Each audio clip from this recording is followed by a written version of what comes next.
Amigas y amigos, muy buenas tardes tengan todos ustedes. Los saluda con el afecto de siempre José Manuel Villalpando, aquí en una emisión más de su programa, La historia que quiero vivir, que estamos transmitiendo todos los sábados. Los sábados a partir de las 5 de la tarde, ya lo saben ustedes, amigas y amigos, a través de mi canal de YouTube. El canal de YouTube de José Manuel Villalpando, que está por supuesto a partir de las 5 en punto todos los sábados a su entera disposición para que ustedes puedan verlo o escucharlo exactamente a la hora que quieran, que gusten, que puedan, que lo deseen, a partir de las 5 de la tarde todos los sábados en este canal de YouTube de José Manuel Villalpando, quien por supuesto les agradezco enormemente su presencia, su atención, su compañía, su aliento, su apoyo, así como la infinidad de mensajes que han seguido llegando cada semana y, por supuesto, los números de reproducciones de estos videos, cosa que estoy profundamente emocionado y agradecido con todas y con todos. Les recuerdo que además también están a su disposición las vías electrónicas que permiten comunicarnos, bien sea a mi correo villalpandohistoriador@gmail.com, a mi página de Facebook Villalpando la Historia, o también en los propios comentarios que se pueden hacer a través del canal de YouTube en cada emisión. Gracias, amigas y amigos, por su compañía, por su presencia siempre alentadora, y si les parece bien, vamos a comenzar el programa de hoy. Porque miren ustedes, seguramente recordarán que en la emisión anterior, en el programa de hace 8 días, comentaba yo la posibilidad de que en el siguiente programa, o sea, en este ya del día de hoy, pudiéramos tocar un tema diferente, distinto, a lo que tradicionalmente hacemos en este programa, que se refiere casi siempre a historia de México. Hoy quisiera proponerles que viajáramos en el tiempo y en el espacio hacia el extremo sur del continente americano y que nos trasladáramos a Chile y específicamente a su capital, la ciudad de Santiago. Todo ello por diversas razones de índole, naturalmente, de conmemoración, porque el próximo lunes 11 de septiembre recordaremos, y recordarán particularmente nuestras amigas y amigos de Chile, el 50 aniversario del golpe de Estado y de la muerte del presidente de aquel país, que en ese momento lo gobernaba, Salvador Allende. Hablaremos, sí, un poco de este tema de historia de Chile, sabiendas de que no soy historiador experto en Chile, simplemente es una visión muy general a través de las lecturas que he hecho a lo largo de los años para poder entender lo que sucedió en Chile en el año de 1973, exactamente el día 11 de septiembre. Pero además también con una connotación un poco mexicana, de saber cuál fue el resultado de este suceso histórico ocurrido allá en Chile. ¿Qué pasó aquí en México? ¿Cuál fue el reflejo, lo que sucedió aquí a propósito de ese acontecimiento? Pero particularmente, y déjenme decirlo con toda modestia, en lo que se refiere a mí, en lo personal, a un servidor. No porque haya conocido jamás a Salvador Allende, no, sino porque en mi juventud tuve pues una especie de impacto, seguramente por motivo de la aparición en los medios de comunicación de Salvador Allende, de su figura histórica aquí en nuestro país y después de los sucesos que ocurrieron en Santiago de Chile, en el Palacio de la Moneda, que es el palacio presidencial de aquel país, exactamente, decía yo, en la mañana del día 11 de septiembre de 1973. Sí, aclaro de una vez, no soy experto en historia chilena, me gusta mucho, me apasiona. He leído, creo yo, bastantito, como ahorita les mostraré algunos ejemplos de lo que me ha permitido acercarme al estudio y al conocimiento de la historia de Chile, pero es un país que he tenido la oportunidad de viajar a él, de conocerlo, y me ha emocionado, me ha atrapado porque me gusta muchísimo. Y sobre todo su historia, que en algunos momentos tiene una especie de similitudes con México, de tocamientos con México, que la hacen desde mi punto de vista mucho más interesante. Esta es la idea del día de hoy. Recordar que el día 11 de septiembre de 1973, el golpe de Estado producido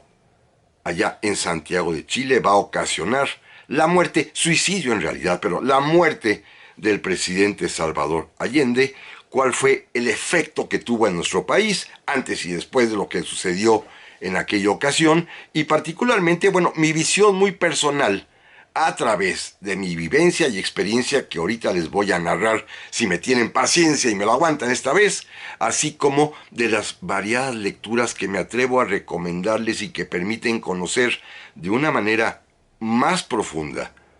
evidentemente con más conocimiento de causa, porque se trata de escritores y historiadores chilenos que se han abocado a estudiar estos temas y que a mí, en lo particular, me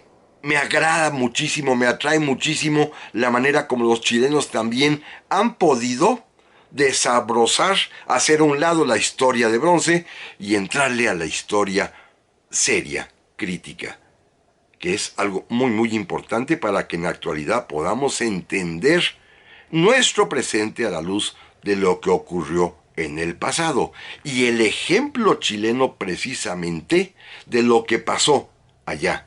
el 11 de septiembre de 1973 en Santiago de Chile, en el Palacio de la Moneda, con la muerte del presidente Salvador Allende, entraña lecciones bien interesantes que aquí resaltaremos en este programa, si a ustedes les parece bien y me lo permiten. Porque miren, déjenme comenzar por el principio. Tenía yo, y debo hacer referencia a mi persona, por esta circunstancia del efecto, del impacto que me causó Salvador Allende. Tenía yo entonces 15 años de edad, estaba yo en primer año de preparatoria, cuando Salvador Allende, hacia finales de 1972, vino a México. Gobernaba nuestro país el presidente Luis Echeverría, y evidentemente la postura ideológica marxista-socialista de Salvador Allende hizo muy buena combinación con la postura, esta extraña, que no se atrevía a decir que era socialista, pero que era nacionalismo revolucionario, del presidente mexicano Luis Echeverría. Déjenme comenzar por allí. A esa edad que yo tenía, 15 años, repito, estaba en primero año de preparatoria, evidentemente, como decía algún buen amigo de mi papá, un filósofo muy destacado, me llegó a decir que si a esa edad, a los 15 años, los jóvenes que leen, que piensan, que estudian, no son socialistas, es que no tienen corazón. También me decía que después, pasados los 30 años, esos mismos jóvenes, si seguían siendo socialistas, no tenían cerebro. Así afirmaba un gran amigo cuyo nombre omito, de mi papá, que era un filósofo muy connotado en aquel tiempo y que seguramente sorprendido porque yo le platiqué con emoción lo que había escuchado. De la visita de Salvador Allende a México me hizo esta especie de reconvención amistosa. ¿Qué había sucedido? Bueno, que Salvador Allende fue recibido apoteósicamente en México por el presidente Luis Echeverría, pero el principal acto público, con un discurso verdaderamente impresionante, que a mí me dejó conmovido allá en ese remoto 1972, lo dio Salvador Allende en la Universidad Autónoma de Guadalajara, allá en Guadalajara, en donde habló de la juventud estudiosa, en donde habló del compromiso de las universidades para extender a todas las capas sociales el conocimiento, del derecho que tiene todo tipo de persona para ser educada y de, naturalmente, el compromiso obligatorio que los universitarios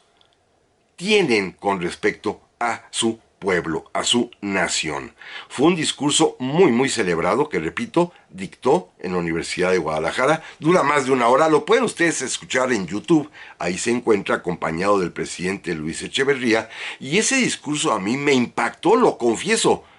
Jamás vi al presidente Salvador Allende ni siquiera en la calle, estaba yo en la escuela, pero escuchar las noticias y después poderlo oír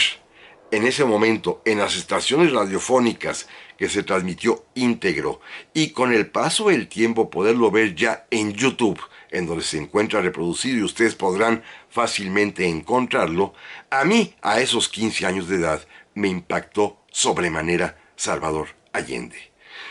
Eso me hace buscar en aquel tiempo en las noticias, en los periódicos, quién era este señor. Entonces ya me di cuenta que era el presidente de Chile, que además también era un hombre de izquierda y que enarbolaba como bandera una idea muy interesante: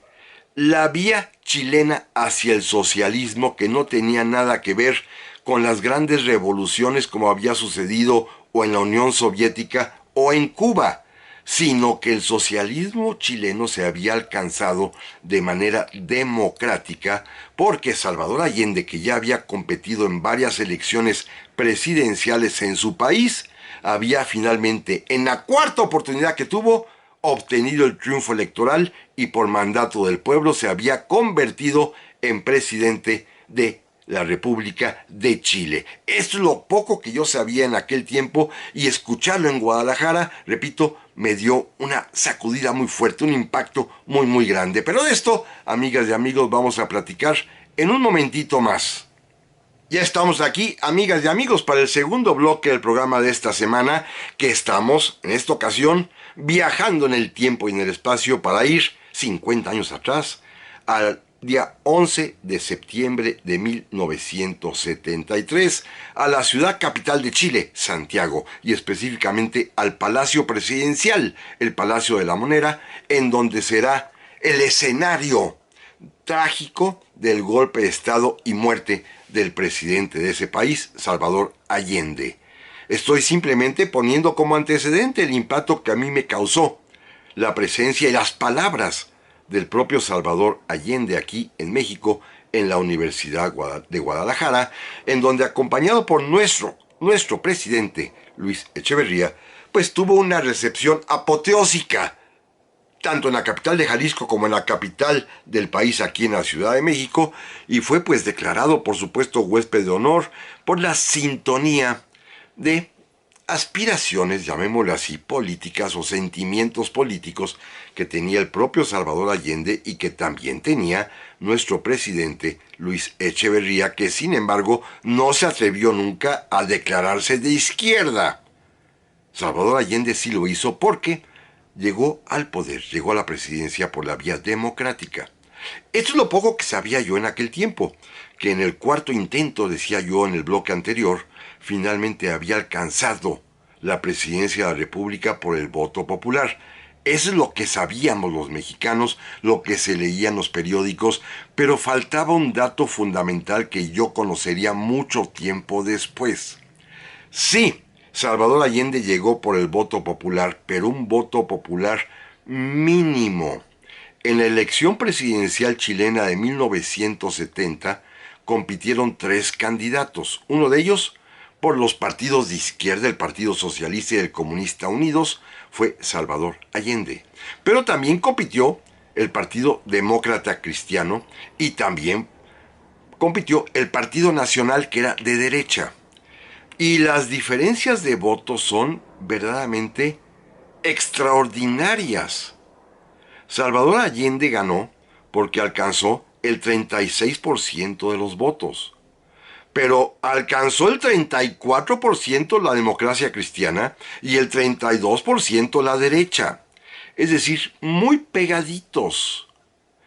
Tanto que el propio Congreso chileno tuvo que resolver quién sería el presidente por esta dificultad de poder asignarle una mayoría, ya no digamos absoluta, sino relativa a cualquiera de los 3 contendientes a la presidencia, y ocurrió algo singular. En un afán, como Chile siempre fue un país muy democrático, en un afán de demostrar democracia, el Partido de la Democracia Cristiana decidió apoyar al que había sido el primer lugar de la elección, a Salvador Allende, su rival,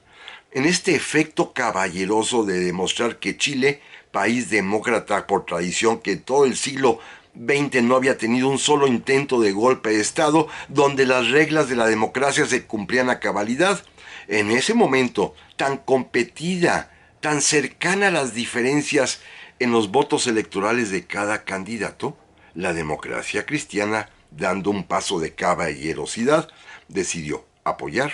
en el Congreso a los movimientos de izquierda que postularon a Salvador Allende, y esto le va a permitir alcanzar la presidencia de la República de Chile. Pero insisto, los votantes que tuvo fueron apenas poquitito más de la tercera parte de todos los votantes que hubo en ese año, y los votos restantes se los dividieron casi en igualdad de proporciones la democracia cristiana y la derecha chilena. Este elemento, esta nota, no la sabíamos en México. Seguramente los chilenos, por supuesto, la conocían, pero nosotros no, y estábamos ignorantes y sorprendidos cuando llegó el día 11 de septiembre de 1973. No sabíamos las causas por las cuales el ejército chileno, la Marina de Guerra chilena, la Fuerza Aérea chilena y los carabineros de Chile se habían levantado en un golpe de Estado en contra del presidente. Sabíamos muy poco los mexicanos de aquel tiempo y había que ponerse a estudiar después para poder entender lo que pasó. Hoy ya lo sabemos perfectamente bien. La crisis terrible económica y social que vivió Chile porque el presidente Salvador Allende, insisto, con este mínimo de votos que es la tercera parte de los votantes, intentó lo que él llamó la vía chilena al socialismo. Es decir, un cambio radical de estructuras sociales y económicas dentro de Chile cuando no contaba con la mayoría de la población que lo apoyara. Esta es la gran tragedia chilena y la gran tragedia personal de Salvador Allende. Probablemente equivocó, probablemente no tuvo en cuenta muchas cosas, particularmente esta, de que si bien llegó por el voto popular,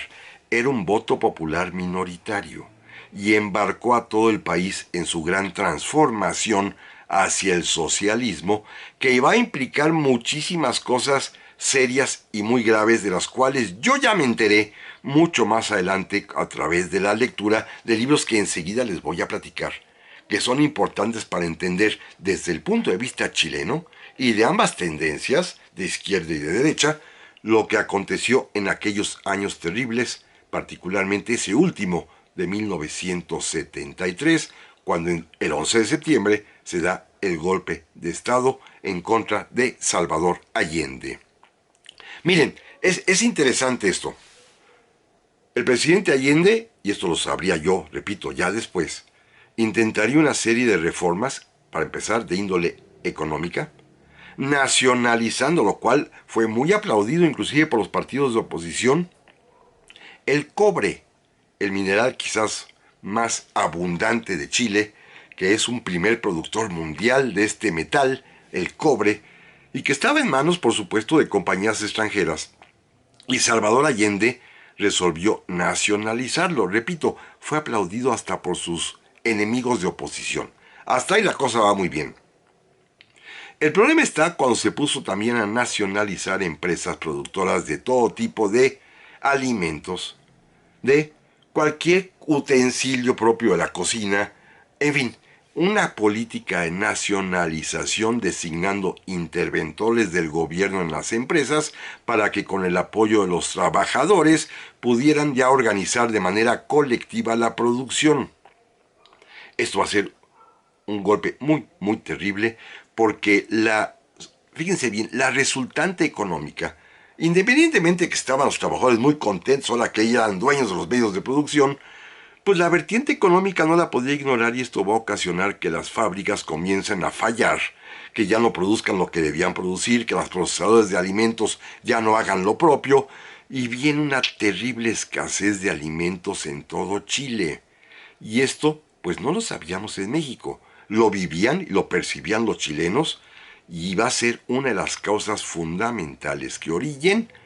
a los militares, que también se van a comportar fatalmente en su momento, como lo platicaremos ahorita, que los orillen a dar el golpe de Estado. Y luego, para ir rápidamente y no detenerme mucho, otro de los elementos que también va a causar un terror espantoso entre los chilenos no solamente fue esta estatización de la producción alimentaria y en general de todas las empresas, sino también la idea de crear un sistema ideológico educativo a través de la Escuela Nacional Unificada, un intento de reformar la educación por completo para darle un sesgo ideológico socialista que va a causar una molestia enorme entre la población chilena de todo tipo de personas, de todas las capas sociales. Es una serie pues de medidas que el presidente Salvador Allende tomó, quizás sin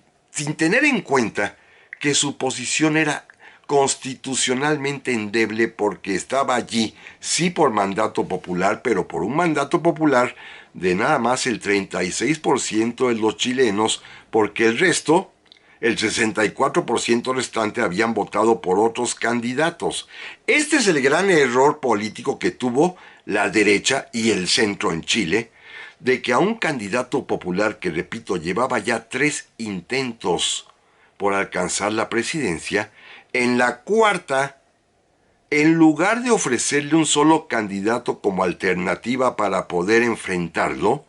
la derecha y la democracia cristiana, que era más o menos de centro, se pelean entre sí, se dividen y cada quien lleva un candidato a la presidencia de la República, con lo cual atomiza el voto opositor y se divide en estas grandes fracciones: 36% para Allende, 34% para su opositor de la democracia cristiana, Tomic, y el restante 32% para el expresidente Alessandri de la derecha chilena. Es decir, pulverizaron el voto opositor que, si hubieran ido juntos, hubieran derrotado ampliamente y por mayoría absoluta a Salvador Allende. Pero no lo hicieron. Un error político garrafal que permite que Allende llegue a la presidencia, aunque sea con esta pequeña diferencia del 36% de los votos, pero eso sí, con la cortesía y caballerosidad de la democracia cristiana, que vota a su favor ya en el Congreso. Esta circunstancia, repito, no se conocía en México. No sabíamos nada de esto hasta la sorpresa terrible del día 11 de septiembre de 1973, cuando literalmente nos enteramos a media mañana de lo que estaba ocurriendo, cosas graves en Chile, que vamos a comentar, amigas y amigos, en un momentito más. Ya estamos aquí, amigas y amigos, para el tercer bloque del programa esta semana, que se refiere a la conmemoración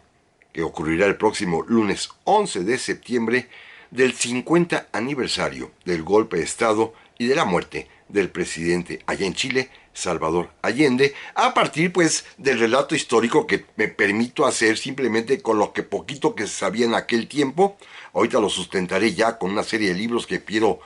recomendarles, y además también desde mi propia visión personal, porque decía yo que a mí me había impactado muchísimo cuando a finales de 1972 el presidente Allende visitó nuestro país y habló en un gran discurso a la juventud universitaria desde la Universidad de Guadalajara. Miren, este tema es interesante y a mí me marcó profundamente, porque tengo perfectamente bien grabada en mi mente, en mi corazón, las circunstancias que ocurrieron exactamente en mi casa el día 11 de septiembre de 1973. Se me quedaron indeleblemente guardadas en el corazón lo que aquel día en mi casa ocurrió, que no es nada malo, simplemente es un detalle anecdótico que permite para mí, desde mi punto de vista, explicarme cómo era yo mismo hace 50 años y mi familia, mi entorno familiar. Para ese momento estaba yo en preparatoria, en segundo año ya, y las clases comenzaban a las 7 de la mañana, hora en que llegaba yo a la escuela. Salíamos de clase a las 10:30, 11 de la mañana, más eran pocas horas ese día en la mañana. Por alguna razón recuerdo que había actividad deportiva que a mí nunca me gustaba y era obligatorio, o por lo menos voluntario, ir a nadar, y yo francamente el deporte, y yo como seguramente muchas personas lo saben, estamos literalmente distanciados. Así que yo opté para hacer mi otro deporte, que era el de la lectura, y me iba a mi casa temprano los días que había este tipo de educación física, que era particularmente natación. Nos llevaban al plan sexenal, este deportivo público que estaba muy cerca de las casas de mis papás, y yo pues simplemente me escapaba, me fugaba, lo confieso, para no ir a nadar, para irme mejor a leer a mi casa. Pero llegué temprano a la casa de todos ustedes y me encontré a mi papá sentado en la sala en uno de los sofás, escuchando el radio, en una de estas consolas antiguas que seguramente les va a sonar la marca, una Stromberg Carlson, que podía sintonizar radio, tenía tocadiscos tornamesa, pero además también podía sintonizar antenas y estaciones de onda corta. Pero no, mi papá estaba escuchando a Jacobo Zabludowski, que estaba transmitiendo en México todas las noticias que llegaban de la tensa y terrible situación que se estaba viviendo en Santiago de Chile. Y mi papá, cuando vio que yo llegaba, me invitó a sentarme con él y me empezó a platicar lo que ya había escuchado, que desde muy temprano el presidente Salvador Allende había partido de la casa oficial de su residencia en la calle de Tomás Moro, allá en Santiago, que se había dirigido al Palacio de la Moneda en el centro de la capital, Santiago de Chile, y que esto respondía al alzamiento, al golpe de Estado que estaban intentando las Fuerzas Armadas chilenas y los carabineros, el ejército, la armada, la fuerza aérea y los propios cuerpos de orden de los carabineros, que se estaban enfrentando, que estaban inclusive atacando y ametrallando el Palacio Presidencial de la Moneda, que no había habido ningún tipo de resistencia porque los bloques obreros que se suponía se lanzarían en defensa del presidente pues fueron desactivados por completo, o bien no quisieron hacer nada porque les dio miedo o les dio pavor, ¿verdad?, enfrentarse al ejército, y que sin embargo pues el Palacio de la Moneda ya estaba rodeado por tanques, por ametralladoras, por soldados, e inclusive que Zabludowski ya había platicado que muy temprano, después de llegar al palacio, después de valorar la circunstancia, todavía el presidente Salvador Allende se había asomado a los balcones que dan hacia la plaza frente al Palacio de la Moneda, había saludado ahí a los transeúntes, pero ya se había replegado, se había escondido, porque se había anunciado que si no se rendía, las Fuerzas Armadas chilenas le advertían que el Palacio Presidencial de la Moneda sería bombardeado por la Fuerza Aérea Chilena. Esto es una circunstancia terrible, ¿eh? La amenaza de bombardear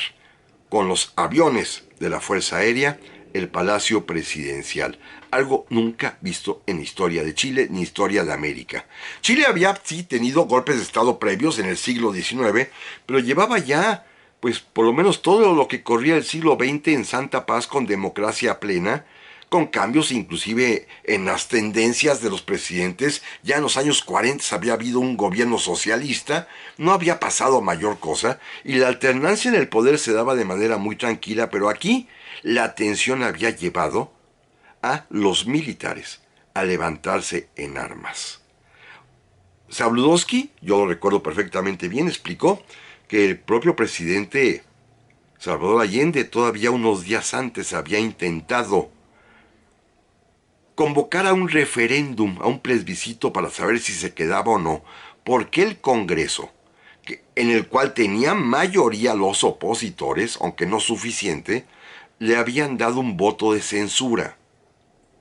La circunstancia económica estaba crítica. Las mujeres habían salido unos días antes con cacerolas en la mano, quejándose de la falta de alimentos. Los jóvenes, los papás, los viejitos habían salido a la calle a manifestarse en contra de esta Escuela Nacional Unificada.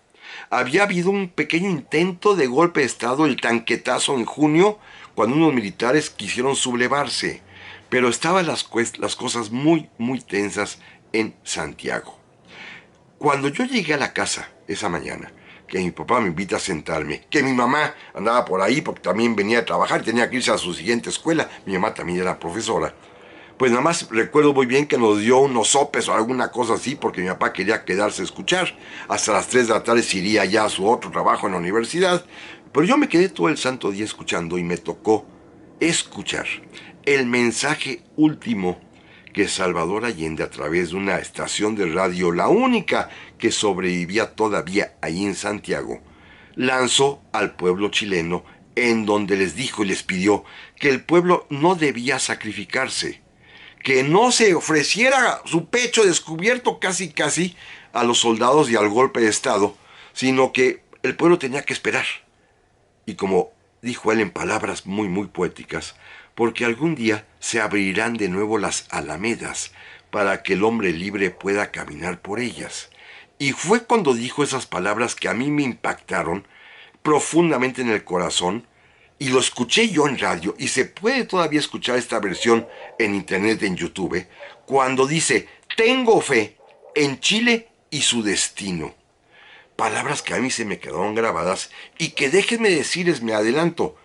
30 años después de esto, ya en el año 2003, cuando tuve oportunidad de visitar por primera vez Santiago de Chile, cuando fui también y desde lejos testigo de que el presidente ya entonces, también socialista, Ricardo Lagos, develara una estatua a Salvador Allende, precisamente en la plaza, en un costado de la plaza que está frente al Palacio de la Moneda.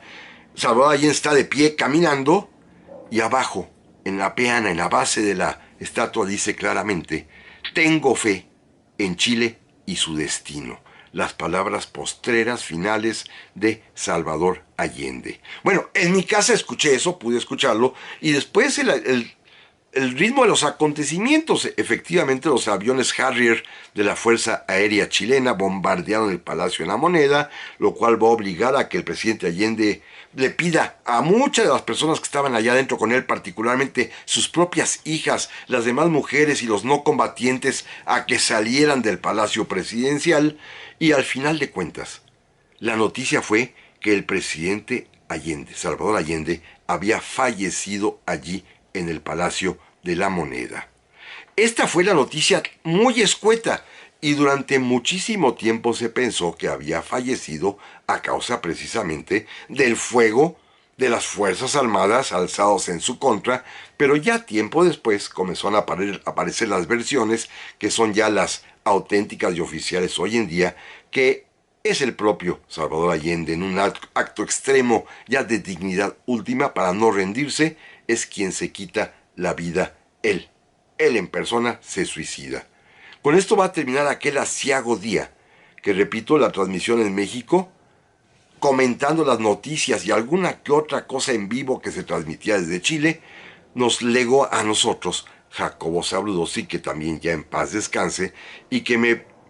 estrujó el corazón toda aquella mañana del día 11 de septiembre de 1973, en que me quedé escuchando, porque para mí era conectar el recuerdo de lo que había hecho Salvador Allende y dicho en México unos meses antes, a finales del 72, con esta imagen que tenía yo de este presidente que quería transformar a Chile por la vía pacífica hacia el socialismo, y que había fracasado por un golpe de Estado terrible. Terrible golpe de Estado, ¿eh? Esto hay que decirlo con todas sus letras. Los militares chilenos, los marinos chilenos, los pilotos chilenos, los carabineros chilenos se comportaron ese día con una barbarie. Y a partir de ese momento, una barbarie tremenda, porque establecieron un gobierno militar, una dictadura militar durísima. Sí, en la parte económica resolvieron la crisis y convirtieron, si hay que decirlo con toda claridad también, convirtieron a Chile en una potencia económica media con el sistema capitalista neoliberal. Pero en la parte humana y social fue una hecatombe, una dictadura asesina la que establecieron los militares, y lo vamos a platicar en un momentito más. Ya estamos aquí, amigas y amigos, para el cuarto y último bloque de este programa. Un programa diferente, especial, porque estamos platicando acerca de lo que ocurrió hace 50 años, el día 11 de septiembre de 1973, en Santiago de Chile, cuando se da el golpe de Estado en contra del presidente Salvador Allende, y este hombre muere. Muere, en principio, atribuido a la fuerza militar que lo había asesinado, y ya después se comprobará que en un acto último postrero de dignidad, pues él mismo se quitó la vida. Pero les había yo prometido recomendar una serie de bibliografía al respecto. Repito, como no soy chileno, no tengo autoridad, ni voz, ni manera, ni tampoco prestigio, ni por supuesto ningún tipo de atributo para poder hablar de historia que me es ajena. Yo no soy como muchos historiadores extranjeros que se atreven a hablar de México, no, yo nada más siempre hablo de puro México, y en estas ocasiones cuento una experiencia personal de lo que significó para mí este golpe de estado del presidente Salvador Allende. Pero, lo cual no obsta para que me haya yo dedicado a leer, a investigar, interesadísimo en esta figura histórica de Salvador Allende, que me produce esta contradicción. Por una parte, la de un hombre que se equivocó al tratar de hacer una serie de reformas cuando no tenía el respaldo legal popular del voto que lo apoyara. Y por otra parte, la de un hombre digno, la de un hombre que defendió sus convicciones y que prefirió privarse de la vida con tal de mantenerlas incólume, con una frase que es la que yo recuerdo de él. La final, la última, la que dijo en radio cuando, pues, ya agobiado por las balas, por las bombas, dijo: tengo fe en Chile y su destino. Frase, repito, que se encuentra además colocada en la base de la estatua que hoy tiene a Salvador Allende precisamente frente al Palacio Presidencial de la Moneda, allá en Santiago de Chile. Pero les había prometido una serie de libros. Miren, los compré todos, probablemente se puedan encontrar ahora con las vías electrónicas por encargo en las cadenas estas internacionales, pero todos ellos los compré precisamente en Santiago de Chile, en una de mis visitas, o en varias visitas que he comprado varios, de varios temas, pero particularmente el tema de Allende. Y este primero se llama Salvador Allende, una época en blanco y negro, con la versión escrita de Alejandra Rojas, que es un libro maravilloso, que es una serie de álbum fotográfico que editaron en su momento Editorial Aguilar, que es muy seria, por eso repito, puede encontrarse seguramente en los buscadores electrónicos. Salvador Allende, una época en blanco y negro, pródigo en fotografías maravillosas, inclusive aquí están las fotografías de cuando vino a México, pero esta es una historia gráfica fantástica, una biografía fotográfica de Salvador Allende que es muy interesante, muy emocionante, y con prólogo además de su sobrina, de la gran escritora Isabel Allende, que es una magnífica escritora y novelista que yo recomiendo ampliamente. Este libro, pues, Salvador Allende, una época en blanco y negro, para mí es básico porque con él pude entrar a la biografía, incluso visual, del propio personaje Salvador Allende. Pero ya para el efecto específico de lo que ocurrió el día 11 de septiembre de 1973, allá en Santiago me encontré el libro más objetivo que ustedes se puedan imaginar, porque narra minuto a minuto lo que fue pasando, pero desde el punto de vista de todos los protagonistas. No solamente el propio presidente Allende, su familia, sus más allegados seguidores, sus ministros, las personas que lo acompañaron en el Palacio de la Moneda, sino también los comandantes en jefe del ejército, el famoso general Pinochet, del almirante Merino, comandante de la Armada, del general Leix, comandante de la Fuerza Aérea, de los generales de carabineros, de los oficiales que participan, de los distintos militares que están por todas partes, pero también de los líderes del Partido Comunista, del Partido Socialista, el famoso Altamirano, que finalmente no hacen nada y mejor se esconden, de los líderes obreros en las industrias, en los centros de trabajo, en los sindicatos, todo lo que fueron haciendo cada persona, incluyendo hasta el embajador de México, Gonzalo Martínez Corbalá, que va a tener una participación destacadísima a partir del golpe de Estado, porque recuerden que México, haciendo honor a su tradición, otorgó asilo político a todos los chilenos que lo pidieron, comenzando por refugiarlos en la propia Embajada de México en Santiago. Ahí llegará en su momento la viuda del presidente Allende, sus hijas. Bueno, México siempre abrió los brazos a este tipo de problemas latinoamericanos o iberoamericanos, con el caso de España, y naturalmente Chile no fue la excepción, y Gonzalo Martínez Corvalás se comportó como debe hacer un mexicano en el exterior, con dignidad y con respeto a los chilenos, pero para tenderles la mano a los perseguidos. El libro se llama Golpe, 11 de septiembre de 1973, de un gran periodista chileno, Ascanio Caballo, acompañado por Margarita Serrano.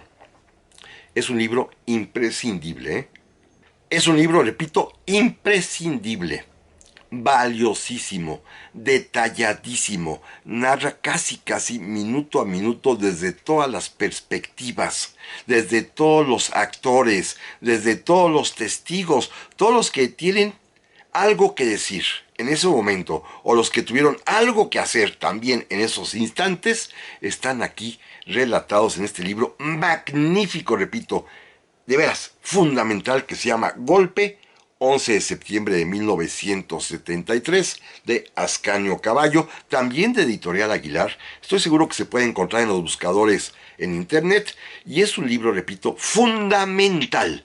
Está escrito con la absoluta objetividad de quien simplemente está dando cuenta de los testimonios de todo lo que va ocurriendo a lo largo de esa jornada, de ese día espeluznante para Chile, que fue el día 11 de septiembre de 1973. Un libro, repito, muy recomendable. Otro más, miren, el otro protagonista, el malvado de la película, que lo fue, es el general Augusto Pinochet.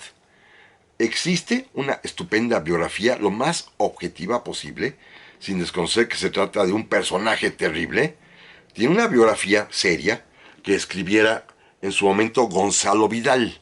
Son 2 tomos de esta biografía, ¿eh? Se llama Pinochet, la biografía. 2 tomos de Gonzalo Vidal, también de Editorial Aguilar. Y es un estudio muy serio de este hombre, que es la contraparte de Salvador Allende. Salvador Allende tiene equivocaciones políticas y económicas terribles, pero tiene dignidad. Y este hombre, aunque le atina a resolver la cuestión económica, deja una secuela de sangre y se comportó de una manera vil cuando dio el golpe de Estado, apartándose del comportamiento constitucional que también en Chile era tradicional entre las Fuerzas Armadas. Pero hay que leerlo, hay que conocer las 2 partes, así como ya les mostré una biografía maravillosa, geográfica casi de Salvador Allende. Esta es la biografía de Pinochet, el contrario, el personaje contradictorio, y por supuesto, a mi juicio sale mejor parado, por supuesto, Salvador Allende, porque la muerte que tuvo y la defensa de la institucionalidad de su cargo y de su propia convicción, creo yo que lo absuelven, y en cambio este hombre, como todos sabemos, será después tachado de asesino. Y por eso quiero también recomendarles otro libro más, que este es fundamental para entender el qué pasó después, qué hizo Pinochet durante su gobierno, independientemente, repito, de sus éxitos en materia económica, que sí los tuvo, pero en materia humana, en materia social, en materia de crímenes contra la humanidad, hay que leer a Juan Guzmán Tapia con un libro que se llama En el borde del mundo, las memorias del juez que procesó a Pinochet. Un juez chileno tuvo la valentía de aceptar las denuncias por desaparición de miles, casi 2,000 chilenos, que fallecieron en los días de la represión brutal que las Fuerzas Armadas impusieron sobre el pueblo de Chile, particularmente en Santiago, pero a lo largo de todo el país, para acabar, como ellos decían, con el mal socialista, con el veneno del socialismo. Hicieron una represión brutal con desaparecidos, con asesinatos, y este juez, Juan Guzmán Tapia, es el que se atreve a procesar a Pinochet, que como todos sabemos terminará sus días, pues sí, con una serie de cargos y de procesos que hasta en los tribunales internacionales fue condenado. Este libro, Juan Guzmán Tapia, En el borde del mundo, las memorias del juez que procesó a Pinochet, este libro de Editorial Crónica de Anagrama. Y por último, déjenme darles un libro que quizás pueda permitir refundir todo de una manera más amorosa, más cordial, más literaria, de un gran escritor chileno, Roberto Ampuero, que fue embajador de Chile en México, que fue canciller chileno, que es un novelista y un escritor magnífico. Roberto Ampuero escribió un libro que se llama El último tango de Salvador Allende, de Plaza y Janés. El último tango de Salvador Allende. Se las recomiendo, es una novela maravillosa desde varias perspectivas, en donde puede uno conocer íntimamente, así como le digo, íntimamente, a Salvador Allende en su pensamiento luminoso, en su pensamiento oscuro, que también lo tuvo, en su vida privada, íntima, en su vida pública, en su familia. Este es un libro fabuloso de Roberto Ampuero, El último tango de Salvador Allende, y que con esto podemos terminar diciendo que si leen esto, entienden a Chile. Eso lo hice yo y se lo recomiendo ampliamente. Muchas gracias, amigas y amigos, por su paciencia, por su comprensión a este tema especial que me impactaba directamente, y agradeciéndoles, por supuesto, su compañía. La próxima semana, primero Dios, aquí nos vemos.